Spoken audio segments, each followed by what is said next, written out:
Yo, what's going on, everybody, and welcome back to the After the Whistle podcast. I am your host, Owen Tumko, and today we will be going over the conference championship game predictions, and yeah, that's pretty much it. We got two games today, leading up to the Super Bowl. You have the Buccaneers taking on the Packers in Lambeau, and you have the Buffalo Bills taking on the Chiefs at Arrowhead, whatever you want to say. But yes, we've got two games to get into, and one game starting in like 2 minutes, so I apologize for that. But hopefully you guys are seeing this before, and if not, hopefully you can let me know if I was right or let me know if I was wrong.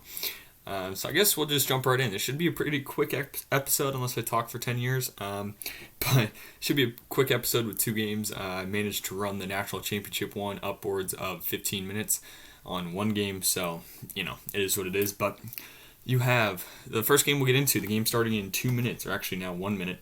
You have the 5 seed, 11-5 Tampa Bay Buccaneers headed to Green Bay in Lambeau Field to take on the 1 seed, 13-3 Green Bay Packers. Like I said, Green Bay enters this game 13-3, not counting playoffs, of course. It is in Lambeau Field, and it is supposed to be frigid. It is supposed to be 29 degrees. And I think there's a chance of snow. I very well could be wrong on that one. But that's, I think, what I'm getting here. It's in Lambeau. It's at 12:05, which is 3:05 Eastern time. I think they're actually in Central time, so it's 2:05 there. But yeah, so we'll just get right into it. The over-under of the game is 53. I'm going to take the over on this one. I do believe it is a high-scoring game. If you guys don't remember, they played in Week 6.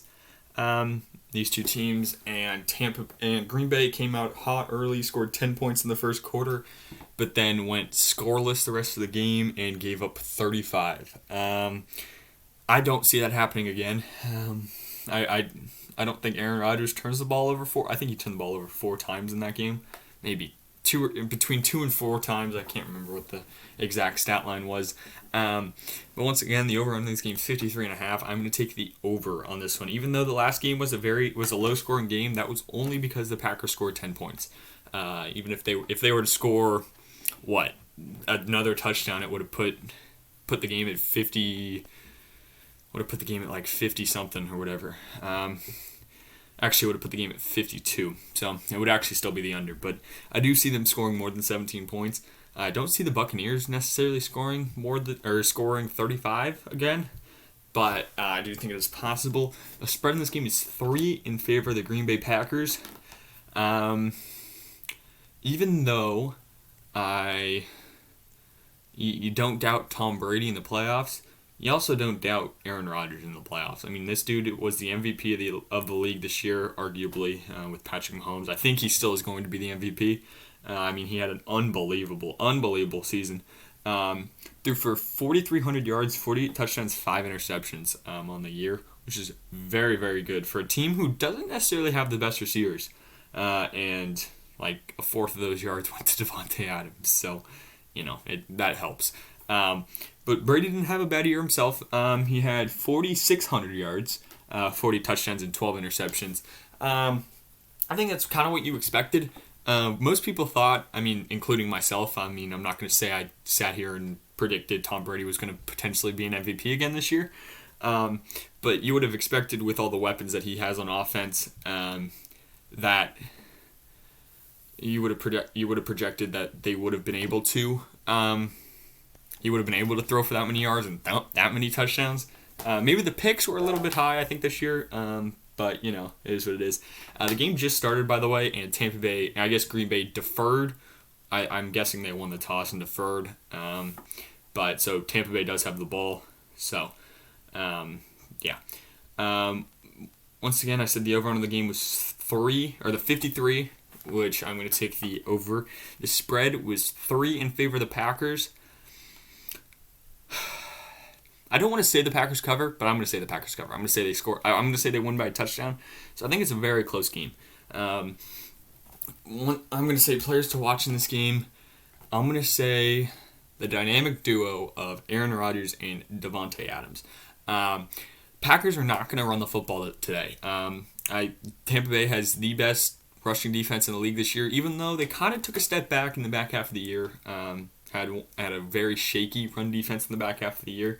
But I don't think Green Bay is going to come out in this game and say, hey, we're going to run the ball and try and use Aaron Jones over Davante Adams. I just don't think that's going to be an effective strategy for the Packers. And on the other side of the ball, I mean, Antonio Brown has been ruled out in this game. I think it was a knee injury that he suffered last week against the Saints. So that's going to leave you with Mike Evans, Chris Godwin, Scotty Miller, and I can't remember the fourth. But I'm going to say the player to watch for in this game is going to be Mike Evans. Like I said, he's one of the players that you don't necessarily need to watch out for because you know he's going to do good things every single game. But he's going to have a big game. He's going to have multiple touchdowns and a ton of yards. It's going to be hard, though, on Jair Alexander, the number one corner for the Green Bay Packers. And I don't think Jair is going to be covering Chris Godwin at all in the slot. So I think it's just going to be a Buccaneers, or it's going to be an Evans-Jair matchup all game. And Jair is one of the most underrated corners in the league, in my opinion. I think he is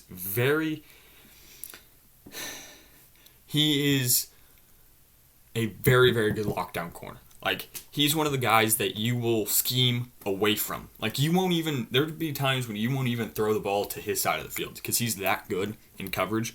And it's going to have to be a good day for Mike Evans, which is going to be hard, but it's going to have to be. I think, I'm going to change it. I went on this whole spiel about Jair, but I'm going to say the whole entire offense of the Tampa Bay Buccaneers. They're going to have to score. And from what you saw last week against the Saints, it was mainly their defense. Like, their defense put them in so many good places, good opportunities in that game, forced 4 turnovers on Breeze, got the ball. I think their average starting field position was like, I don't even remember, like the 30 or 35 on their side. So it was a pretty good starting field position. But off the turnovers, they were getting the ball on the Saints side of the field every single time. So, I mean, you expect them to score, right? Especially with Brady under center. So it's gonna be has to be the offense. They're gonna have to show up because I don't think you're gonna get that many turnovers against Aaron Rodgers. It is what it is. I think it's possible, but it's not gonna happen. So once again, take the over. I'm gonna take Green Bay to cover. I'm gonna take Green Bay to win, and players to watch for the Bucs offense and Aaron Rodgers and Davante Adams. So I told you I'm long-winded. I'm 8 minutes into freaking one game. Hopefully this Bills game won't be as long.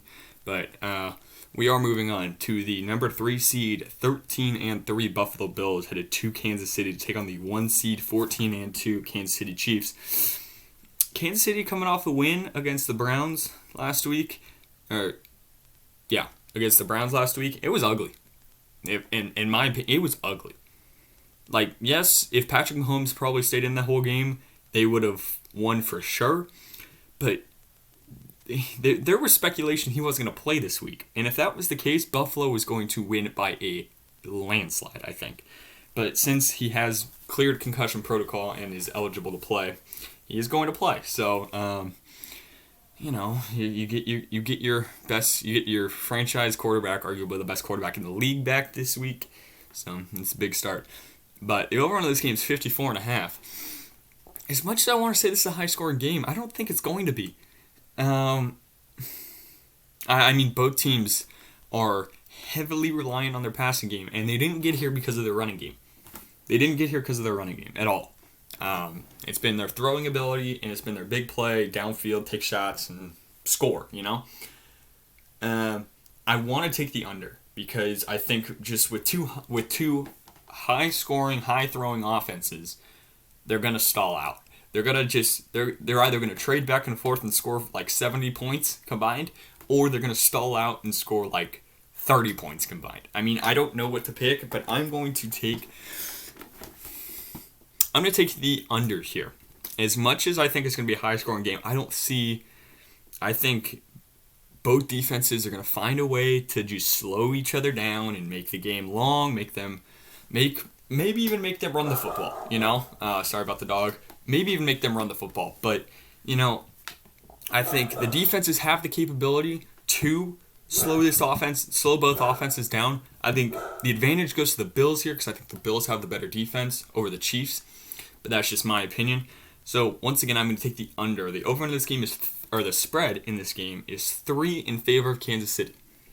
While Kansas City is the favorite here, I am going to take the Bills to win.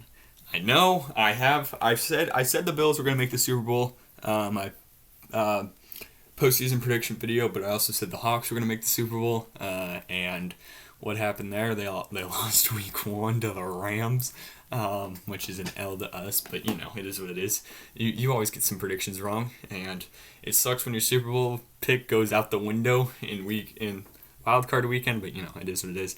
I've liked Buffalo. Buffalo is the hottest team in the NFL right now, and they played the Ravens last week, and they didn't look too good on offense, really. They scored 17 points on Baltimore's defense, who has a decent defense, but I think there was so many points left on the board for them, and the only reason they won was because of that pick six that Lamar threw at the end of the game. I think that's the big reason, and that was the nail in the coffin for the Ravens there. So I'm going to stick with the Bills. I think the Bills are the hottest team in the NFL. I think they have one of the best offenses in the NFL, probably behind Kansas City's offense. But they haven't looked good either as of late. Kansas City coming off a close win over the Browns. And I said Browns were going to cover in that game. And I said for a good reason. They hadn't played in 3 weeks. Their starters hadn't played in 3 weeks. They came off a very, very close win to the Falcons. And they're playing a very, very good offense, rush offense, which Kansas City seems to struggle against. Now it's going to be the opposite here. Now you're going to be facing a very, very good passing offense and a pretty decent pass defense here. I just can't pick against Josh Allen here with how explosive he is and his big playability. I'll probably be doing a player analysis on Zach Wilson. I already did a film study on him, but I'll probably do a player profile on him or whatever. But he's the guy I compared Zach Wilson to, was Josh Allen coming out. Very similar players, but we'll get into that in a different video. But the players you're going to have to watch in this game, I think the Chiefs do everything in their power to take away Stephon Diggs here.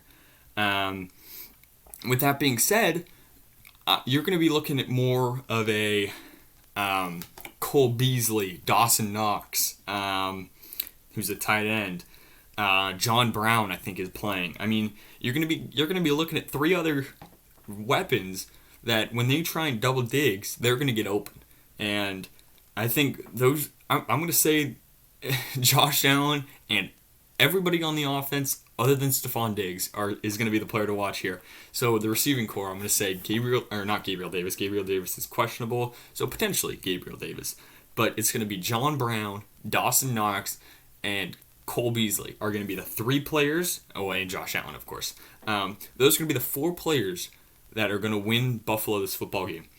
You're going to have to find a way to stop Patrick Mahomes a couple times. You're going to have to stop him once or twice, maybe get the ball back, and then you got to score.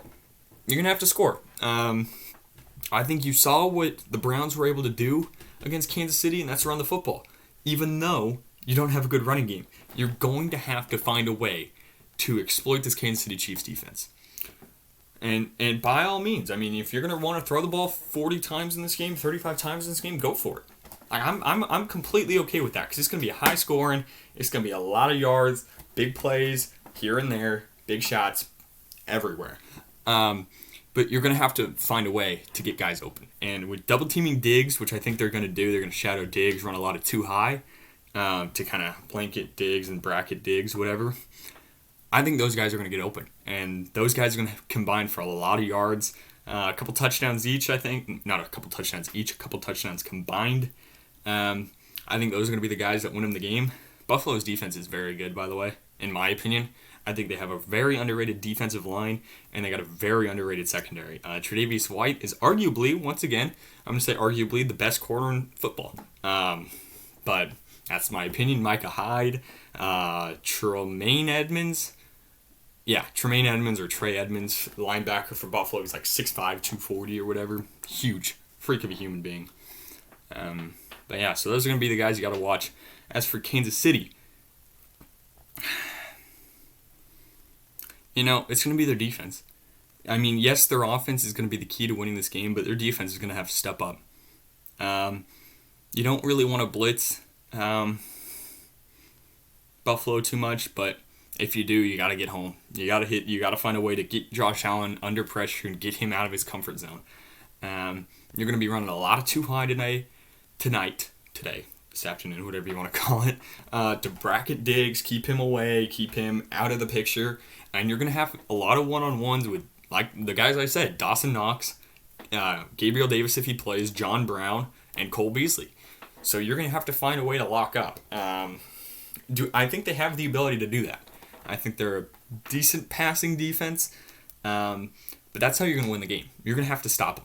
And if you can, once again, it's going to be the same thing from Buffalo. If you can stop them, score a couple times, and go up maybe 2 scores, I think the game's over. I mean, yes, they have the ability to come back in the game, but do I really think they're going to score 14 points come back and score 14 points on Kansas City's defense? Possibly. But, I mean, if you play good, you got to come out hot. You got to come out with a fire. You got to come out with a turnover. If you can find a way to get a turnover on the Bills' first drive, you're in a great spot. You got to go down and score it, but you're in a great spot. So I think it's going to be a very, very good game. It's going to be a fun game to watch, and I'm sticking with the Bills, dude. I did have the Colts possibly beating the Bills, but because I think the Colts were going to be the best defense that Buffalo's seen all the way until possibly the Super Bowl. Which if Tampa Bay wins, then Tampa Bay would be the best defense that they've seen. But I'm riding the Bills, dude. I think the Bills are the hottest team once again, and I think they got all the tools to win. So it's Kansas City though, it is what it is. But once again, I'm gonna finish it off here. 17 minutes. I told you I long-winded. I spoke for 10 minutes on this game and 9 minutes on the other game. It is what it is. So.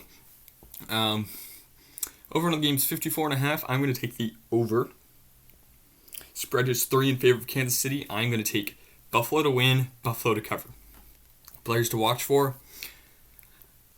John Brown, Cole Beasley, Dawson Knox, and Gabriel Davis if he plays. And for Kansas City's defense.